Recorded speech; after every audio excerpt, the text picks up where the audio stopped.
لازم يبقى ليا رجل جوه البيت، وانت بقى هتبقى رجلاي. ياه، وانا طول ابقى رجلك؟ ده رجلك دي ما خربت بيوت.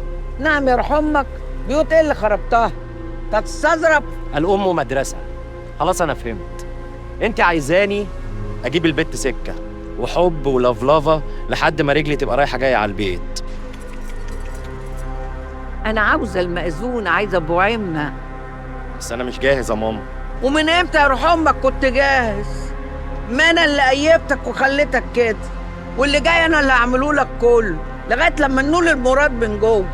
ايوه، المراد ده بقى عباره عن ايه؟ اولا انا اضافك، ثانيا البت تحبك، ثالثا تبقى ببيت العتاوله، ولما تبقى ببيت العتاوله هقول لك ايه اللي جاي بعدها. امين يا مكرونه. ماي نيم از يوسف ودلعي جو. ماشي يا جو.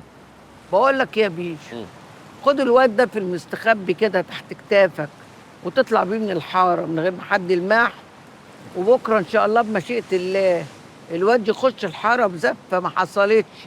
عايزه اسكندريه كلها تتكلم عن الزفه دي، ان ابن شديده الكتعه رجع من بلاد بر.